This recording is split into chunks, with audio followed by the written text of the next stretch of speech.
tenemos una nueva edición de Café Financiero con toda la información necesaria para cuidar tu dinero. Hoy vamos a hablar de seguros contra todo riesgo. Cuáles son las opciones disponibles para aquellos que buscan la mayor protección para su automóvil. Vamos también a repasar lo sucedido en los mercados de capitales y en el último bloque vamos a analizar los hechos más destacados en materia económica de estos últimos días con la presencia del economista Jorge Vasconcelos. Quédate con nosotros. Tras el siguiente intervalo vamos a regresar con todos estos temas y vamos a responder a todas tus inquietudes.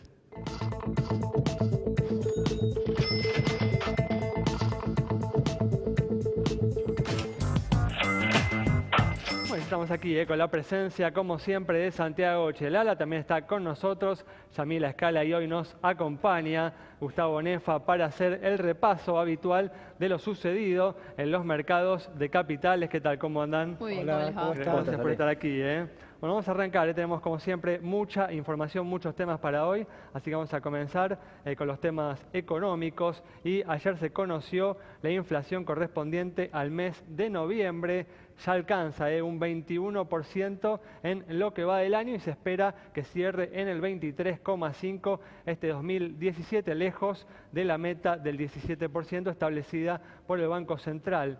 Como consecuencia de esto, la entidad mantuvo la tasa de política monetaria en el 28,75%, lo que viene haciendo que el costo del crédito para empresas, para individuos, se encuentre en las nubes. Y lo cierto también, Santi, es que teniendo en cuenta que esperamos, ¿no?, que el año que viene la discrepancia, ¿no?, entre la inflación y la meta esté en niveles similares a los de este año, por lo que bien podrían los actuales niveles de tasas de interés mantenerse por varios meses. Sí, lo que generaría mucho ruido en el mercado, Ale.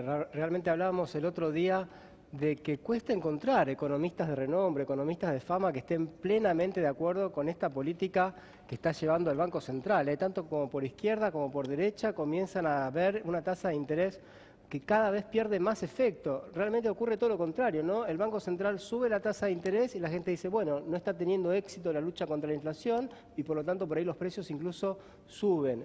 Genera justamente el efecto contrario. Hay límites para todos los instrumentos, como también charlamos en alguna oportunidad. Justamente, Ale, coincidió esta semana con un número que también dio bastante mal, que es el número de la pobreza. La pobreza que mide la Universidad Católica Argentina dio por encima del 30%.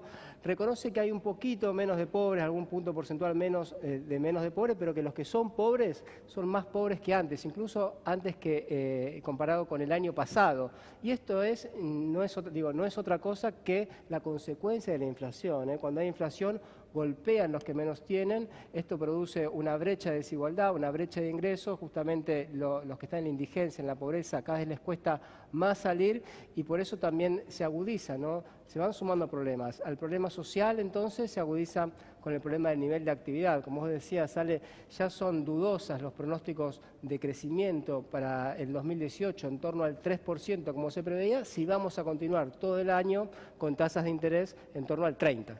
Sí, definitivamente, de temas que continuaremos hablando a lo largo del programa, pero ahora vamos a cambiar el foco de la información y vamos a hablar de seguros contra todo riesgo. ¿Cuál es la oferta disponible en nuestro mercado para aquellos que buscan la mayor protección para su automóvil? La cobertura, la opción para aquellos que quieren estar cubiertos en la mayor cantidad de situaciones posibles. Ahora, dentro de lo que es todo riesgo, existen distintas opciones según lo que uno quiera o pueda pagar, estando lo más cubierto posible, como les digo. Entonces, para esto uno tiene que pensar en el concepto de franquicia. La franquicia es ese monto a partir del cual se empieza a hacer cargo la compañía. Debajo de ese nivel, debajo de ese número, es que entonces tiene que responder uno ante determinadas situaciones, ya no las más catastróficas, pero sí que le implican desembolsar aparte de la cuota mensual de ese seguro. Entonces, si uno piensa, tiene coberturas todo riesgo más económicas y otras más completas. Si uno quiere la completísima, la que tiene franquicia cero, ¿por qué? Porque, bueno, se hace siempre cargo de la compañía, tiene la opción, por ejemplo, esto es para un Volkswagen Gol de unos 280.000 pesos en el mercado, la franquicia cero en 2.000 2.915 pesos. Casi 3.000 pesos es que cuesta directamente desligarse y tenerlo completísimo. Luego, fíjense que la franquicia ya aumenta un poquito. Tenemos 2.500 para Río Uruguay, la caja 2.800, la segunda en ese valor, Meridional 4.000, acá con seguros en torno también a los 2.500, 2.800 pesos. Y luego también franquicias que van en aumento, 4.000, 4.500, 5.000, 5.600 para Sancor, Federación, Sura, Alianza Integrity, pero de nuevo, franquicias muy bajas, porque enseguida que uno supera ese valor, se hace cargo la compañía pagando de nuevo en torno a ese monto mensual de 2.500 pesos. Ahora, si uno dice, quiero un todo riesgo, pero más económico. Bueno, lo que tiene para el mismo modelo de auto, recuerden obviamente que va a cambiar según el auto que tengan, es en lo que es todo riesgo más económicos. A ver la siguiente placa. Bien. Sura con un costo de 1.468 pesos. Ya por ese valor uno puede tener un todo riesgo, pero con una franquicia de 20.000. Mismo valor de franquicia, por ejemplo, para la segunda y Federación, que están en 1.500, 1.590. Ya es la mitad de precio, pero con una franquicia más alta. Allianz 1.612, 1.660 Sancor, y terminan la lista de estas compañías consultadas. Rivadavia 1.735, 1.741 la caja, Meridional 1.780, Integrity 1.972 y ya en 2.349 Río Uruguay. Es una cuestión de elegir qué le conviene más, qué prioriza más y cuánto puede pagar desde ya. Como siempre, consulte a más de una compañía. Información muy completa para que ustedes puedan elegir la opción que más se ajusta a sus necesidades, a su perfil. Vamos a comenzar con el repaso de lo sucedido en los mercados de capitales y tras comenzar la semana en alza, el Merval volvió a caer hoy, continuando, ¿no?, con este fin de año errático y sin una tendencia clara, ¿no?, por lo menos para aquellos que no estamos en el día a día del Merval, ¿no, Gustavo? Sí, claro, hoy la baja fue el 1%, no es nada del otro mundo para un mercado que tiene mucha volatilidad, pero sí se suma a una caída que se dio en noviembre de casi 4%. El Merval llegó a los 28.500 puntos, hizo su pausa, alrededor de los 27.000 puntos, está, digamos, tratando de impulsarse, a mi entender, para la siguiente ola. Por eso hay que ver los drivers que van a llevar hacia adelante el índice y cuáles son las empresas que van a permitir que el índice recupere no solo el máximo, sino que lo supere de caras al año 2018. Pero por eso vos sos optimista de que este es un momento entonces de descanso, de reposo y que se viene de nuevo una suba en los próximos meses. Sí, claramente. Hubo una recuperación del sistema bancario, hubo algunas tomas de ganancia en las utilities. Ahora se podría venir impulsado por algunos papeles que están relativamente atrasados, como puede ser Tenaris, que presenta un muy buen balance, y YPF bastante atrasado. Guardate las Sí. acciones específicas para el viernes. El viernes justamente cuando brindemos las recomendaciones de inversión, ahí traes justamente las acciones que ves con mejor recorrido. Perfecto. El driver igual es, recordarlo Alejandro, que Argentina va a formar parte de mercados emergentes finalmente en mayo y está prácticamente decidido porque el contexto, digamos, político a entender, digamos, de Morgan Stanley se ha hecho, digamos, un poco más de luz acerca de quién puede llegar a presidir, digamos, la política económica a futuro. Y eso le da mucha certidumbre a la inversión de riesgo, que son las acciones. Muy bien, perfecto. Entonces completamos de esta manera el informe sobre el mercado de capitales. El viernes entonces alguna recomendación basada justamente en este pronóstico. Quédate con nosotros, en instantes estamos nuevamente con vos.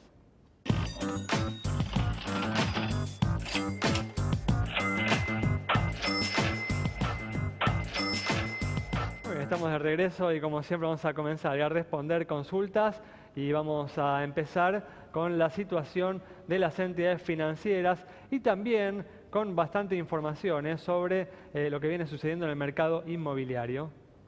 Así es, mientras vemos información de bancos en pantalla, les cuento que las escrituras en Capital Federal aumentaron en octubre un 48%, casi un 50%, entonces, producto, por supuesto, en su gran mayoría del boom de los créditos hipotecarios. Bueno, cambiamos de tema y la economía viene terminando el año con un crecimiento cercano al 3%. La construcción, la industria, las actividades inmobiliarias y el comercio son los sectores que vienen impulsando este buen desempeño. Agustina Martínez Bassi conversó con la gente sobre este tema.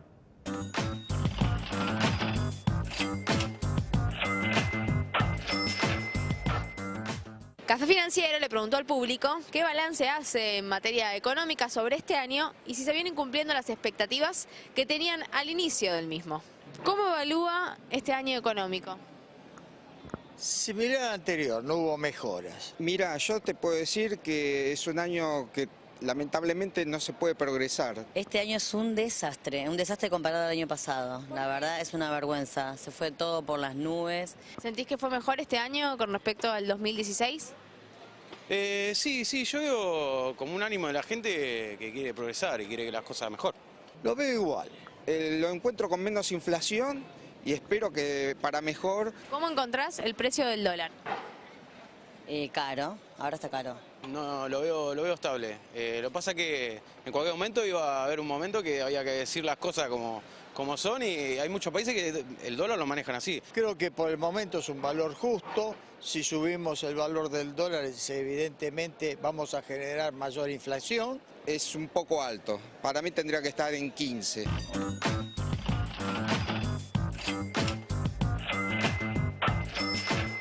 El balance del año es bueno, pero persisten. Hay importantes desequilibrios que pueden generar graves problemas a futuro y genera cierta preocupación ver la resistencia con la que se encuentra el gobierno cuando intenta mínimamente avanzar, ¿no?, con la solución de estos desequilibrios, como se vio, por ejemplo, ayer, ¿no?, con la reforma previsional. Sí, Ali, recordemos el crecimiento de 3% también es muy heterogéneo. Hay sectores que están creciendo a ese ritmo, incluso un poco más, y también hay sectores que este año no les fue nada bien. Lo importante es tener una economía, un plan económico que funcione para todo. Desde ya, bueno, vamos a seguir hablando de estas cuestiones con Jorge Vasconcelos en el próximo bloque, pero vamos a continuar con el repaso de lo sucedido en los mercados internacionales, en donde hubo una novedad importante relacionada con el activo de moda en estos días, ¿no?, los bitcoins. Sí, empezaron, Alejandro, a cotizar en el Chicago Mercantile Exchange, Chicago Board of Trade. Primero el CBOE, finalmente la semana que viene va a estar dándose la cotización en el otro mercado, pero los futuros sobre la moneda que más da de qué hablar en los últimos tiempos, ¿no? Así que uno puede apostar al futuro en enero, en marzo, de la moneda que está batiendo récords día tras día. Y esto, digamos, ¿qué permite justamente la posibilidad de operar, de adquirir futuros del Bitcoin, Gustavo? Primero, el futuro es un instrumento denominado a futuro, como su nombre lo indica, apalancado, es decir, que uno necesita menos dinero del juego que está haciendo. Entonces, el margen de garantía le permite apalancar la posición, es decir, apostar un poco más de si comprara bitcoins con los dólares. Si hoy sale $16.000 un bitcoin, uno puede comprar el bitcoins con $1.500. Claro. O $3.500 o $5.500. Eso va a depender un poco de los plazos y del margen. Apostando, digamos, a si uno cree que va a subir o que va a bajar, ¿no? Correcto. Muy Tanto bien. para el alza como para la baja. Muy bien, perfecto. Bueno, vamos a completar, como hacemos siempre, este bloque ahora con la respuesta a una consulta sobre la situación de una compañía de seguros. Y mientras compartimos esa información en pantalla, te cuento que en este momento en el país circulan 7 millones de motos y que se venden una por minuto. Esto es en promedio desde ya, pero trae aparejado un dato y es el que tiene que ver con el robo, que va en franco aumento, y por ende los especialistas advierten sobre algunas conductas que tienden a tratar de evitar esta situación, más allá de la importancia de contar con un seguro, también de saber que la alarma sirve, que los sistemas de geolocalización también funcionan para motos, que el candado en U de repente es más útil que otro tipo de candados y que conviene tapar la moto, sí, porque las de alta gama son las más buscadas y aún así esté estacionada a la intemperie, esto sirve, está comprobado, para ahuyentar a los ladrones. Así que bueno, información importante si tenés una moto, si te vas a comprar una, como siempre, @Café Financiero en Twitter, en Facebook también, Café Financiero, nos escriben y les respondemos. Bueno, vamos a un corte. Al regreso vamos a estar dialogando con el economista Jorge Vasconcelos.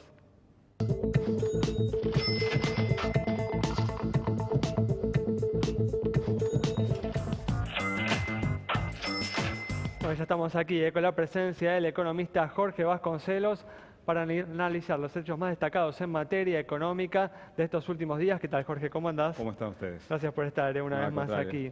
Bueno, y sin duda uno de los hechos más notables de la semana fue el enconado debate en diputados por la reforma previsional.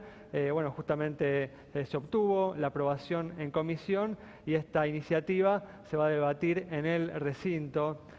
Jorge, ¿entendés los motivos para esta resistencia tan fuerte contra la iniciativa del gobierno? Que definitivamente tomó ayer ribetes escandalosos, ¿no? Lo que pasa es que hay un paquete de leyes que están todas concatenadas. Y el principal aliado del Gobierno Nacional para todo este proceso de reforma son los gobernadores, porque los gobernadores están pensando en cómo pagar los sueldos de los empleados públicos, cómo llegar bien a 2019 cuando hay elecciones. Algunos de esos gobernadores buscarán su reelección, otros buscarán aspiraciones mayores. Entonces, es muy distinta la posición del legislador que no tiene responsabilidades ejecutivas de pagar sueldos en provincias, etcétera, de aquel legislador que representa gobernadores que sí tienen esa responsabilidad.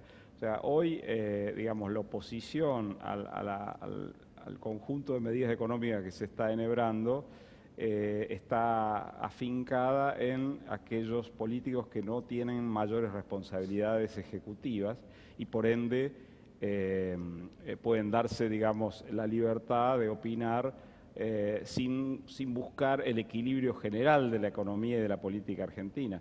El pacto fiscal fue firmado por Alicia Kirchner, entre otras gobernadoras, es decir, eso te refleja la divergencia que hay hoy entre aquellos que tienen responsabilidades de administrar y aquellos que no las tienen.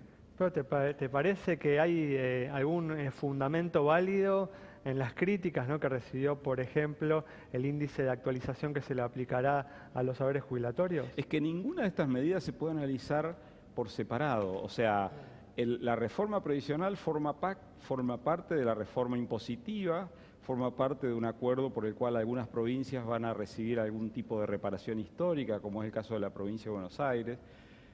O sea, cada una analizada por separado no te lleva a ningún lado. El conjunto, visto en perspectiva, te da un sendero donde obviamente no hay grandes noticias para ninguno de los actores, pero es la forma de poder financiar. O sea, el sistema previsional argentino es lejos el sistema que más gasta en jubilaciones de la región.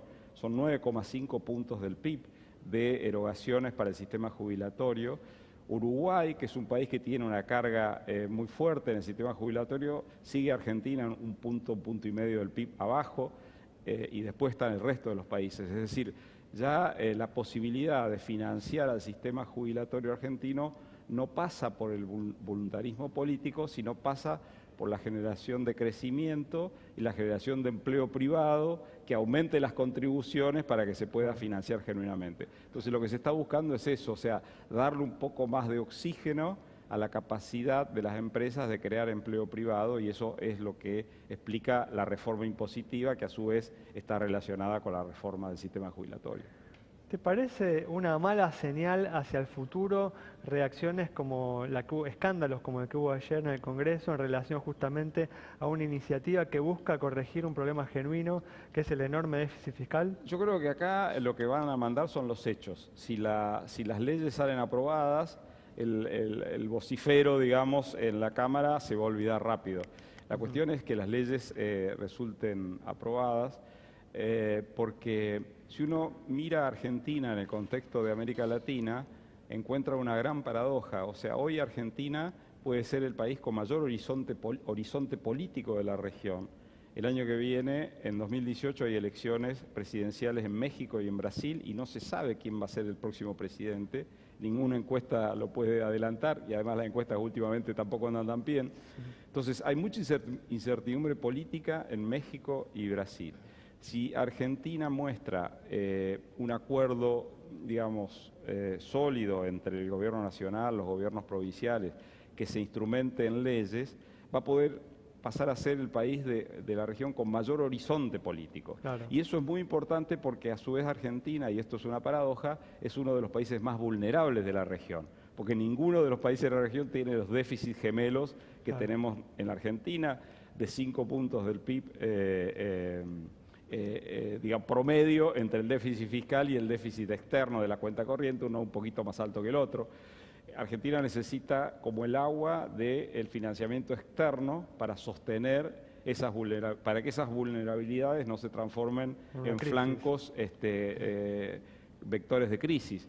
Y para que esa vulnerabilidad digamos, no trabe el transcurrir de la economía en 2018, hacen falta dos cosas. Primero, que no haya una gran crisis externa. Segundo, que políticamente haya un frente unido en por lo menos estos temas importantes. El hecho de que exista o no una crisis externa es algo que no podemos garantizar, existen probabilidades, pero sí el hecho de que exista un frente político más unido internamente es algo que se construye en estas discusiones en el Congreso. Claro. Ahora, Jorge, ¿llegarán algún día las inversiones? Porque primero se decía que tenía que ganar Macri. Después era el de medio término, tenía que ganar las elecciones de medio término, iban a llegar las elecciones. Ahora parece que hay que aprobar estas leyes para que parezca el cuento de la buena pipa, ¿no? Siempre falta algo para que lleguen y nunca llegan. ¿Cuándo van a llegar? Me resulta difícil ponerme en la posición del que pronostica aluvión de inversiones porque modestamente nunca estuve en ese lado. A mí me pareció que cuando Macri ganó en 2015 fue esencialmente un fenómeno político. Fue alguien que le ganó a otro contendiente que encarnaba el populismo sin que el populismo haya tenido en 2015 una gran crisis. Claro. Es decir, es fácil ganarle a un candidato populista una vez que el populismo implosiona económicamente. Bueno, no ganó, arañó, ¿no? Tampoco. Efectivamente, ganó tampoco por le ganó por motivos económicos. Ganó por una serie de coincidencias, ni siquiera... por motivos económicos. Sí, o sea, el tema de quién fue el candidato a gobernador en la provincia de Buenos Aires, del oficialismo anterior, mil circunstancias que se encadenaron de ese modo. Entonces, cuando Macri fue a Davos a principios de 2016, era un fenómeno político. Económicamente no había mostrado nada ni logrado nada.